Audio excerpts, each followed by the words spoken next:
Hi guys, welcome back to Tuesday Top Picks with Itu. Today we are zooming in on the players, not the teams. Let's talk about how individual performances boost your bet slip. Just coming back from injury, depending if you've been a regular or not, and your contribution towards the team's performance before the injury. So when you come back, obviously you will fit in like a glove because you know what is expected of you when you are playing in a certain position. Depends whether you are a seasoned campaigner or you are just promoted from the juniors. As a seasoned campaigner, you are more experienced and you know what the coach expects from you. And if I can make an example from the Pirates versus Marumo Nedbank Cup game, Kabelo Dlamini has been out of the team because Mbata is a regular. But every time he comes in as an attacking midfielder, unfortunately, he came back suffering from fever, but he knew what the coach expects from him, and he got them the winning goal, and they progressed to the final. So, there's that understanding between players and the coach. And when the coach says, here's your role, you know how to play your role well. And that can also affect the betting slip. Now, I think a better can trust the betting slip because of the caliber of a player. You know whether he's an attacking player, he will score you goals in a certain match. And if he's a goalkeeper, he'll obviously give you a great performance and keep a clean sheet. And teams that don't concede and score, they always have a chance of winning the match.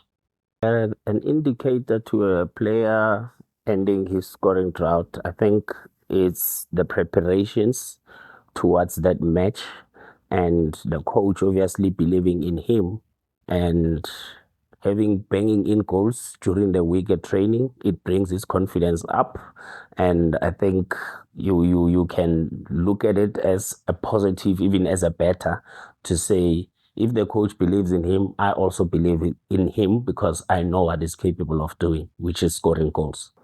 I think an individual form can either give your teammates confidence or it can affect your team. Because I remember my goalkeeper coach used to make an example to say, Itu, with that one breathtaking save towards the dying minutes of the game, you can either lift your team up or let them down. So whenever I make a save going towards the match, we would always score. And he would always come back to me and say, Itu, I told you about you making that crucial save. And you see, from that save, the players were highly motivated to go out there and score a winning goal. So I think uh, players' form is based on the confidence on the day. And of course, how it affects the markets, it's based on the starting 11 that is put out there on the day. You know, before you bet, you check who's in the starting 11, and pound to pound, you can't match a certain goalkeeper playing in a certain team. And when you've got a top striker and he's on the field, obviously he's going to score and the goalkeeper is going to keep a clean sheet. So I think the starting 11 determines how you want to bet. The trends punters should look forward to is doing your proper research. As a goalkeeper, obviously, you need to look at his last 5 games, a number of clean sheets he has made, a number of goals he has conceded, save percentage, and that's how confident you're gonna get in order for you to bet. And when it comes to strikers, you also apply similar strategy to say, as a striker in the last 5 games, how many goals the striker has scored, how many entries he has made inside the box, and what is his strength and weaknesses, whether he's good at scoring with headers or with his left foot or his right foot, and you can always bet on that. In this instance, I will refer to live in play betting markets. because for a player's confidence, obviously, when the game starts, you need to have a good first touch, and that will translate to you having a great game. But if you start off by having a bad touch, obviously the punters, they can monitor that confidence on the field and be able to place his bet. Yeah, my top tip for punters this week is to know your players' form and their stats, to bet smarter and win. Let's get into my week selection from the 5th to 11th of May. Back these ballers and boost your bet.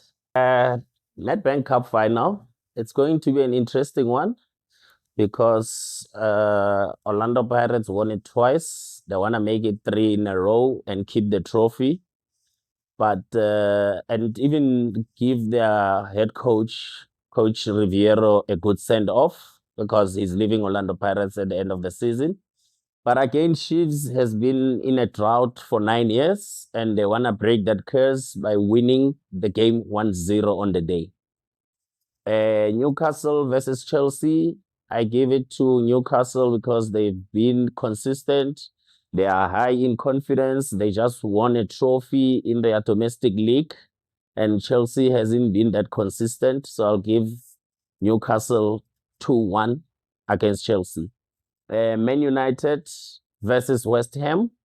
West Ham to win 2-1 because Manchester hasn't been as consistent as we known them to be. They've been losing whether playing at home or away. So I'll give it to West Ham 2-1. Liverpool versus Arsenal. I'm gonna go for a draw because both teams have been doing well. And I think Arsenal and Liverpool, they are vying for number 1 spot, and obviously they want to win the Premier League come end of the season. So I'm going for 2-2 draw. My top pick game for the week is the Nedbank Cup final, the mouth-watering Soweto derby. Everyone is talking about it. Everyone is excited about it, and obviously, I chose Kaizer Chiefs because they haven't won a trophy in 9 years and they want to break the drought. But again, for Orlando Pirates, they are the defending champions. They know how to win cups and they want to give their coach, Riviero, a good send off by winning it for the 3rd time in succession. And that's a wrap. Like, share, and subscribe. Hit the bet link below and win big with us.